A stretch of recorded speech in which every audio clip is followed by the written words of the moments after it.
Good morning. Thank you for taking a few moments with me in the Word today.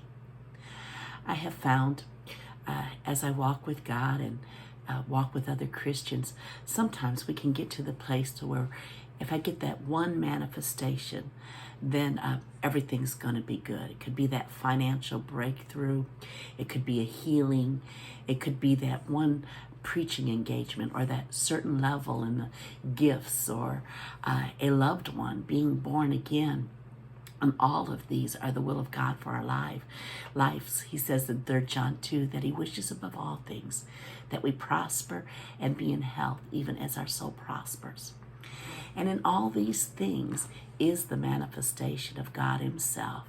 When we have a great service and people are born again and people are healed and people are delivered, that is glorious, and it's a manifestation of the presence of God in our services. When we have a prodigal come home, that is a manifestation of God, and it's glorious. When there's that financial breakthrough that we've been believing God for, or that healing we've been believing God for, his manifestation brings that. But then you find yourself the next morning, after there's been all the praise and the worship and the excitement about what God has done, there you are alone in your prayer time the next morning. And all that matters at that time is the presence of God. All those other things were glorious and they were of God. But Sunday's over. Last week's over. Today it's you and Jesus. And the only thing that can satisfy is his presence. And the pursuit of his presence is what will always keep us satisfied. I believe what's happened to some over the years is they started out being satisfied with the presence of God.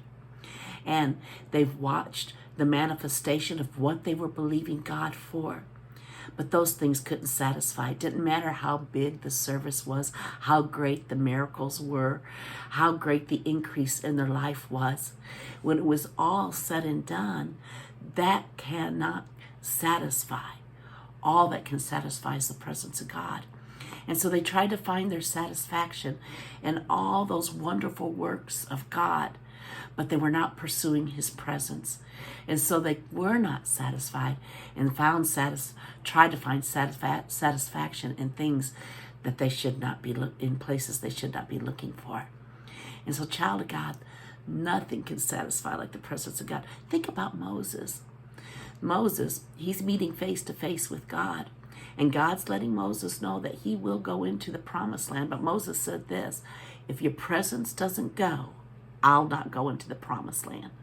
To Moses, the promise that was from God, that would be from God, that was glorious, did not compare to the presence of God.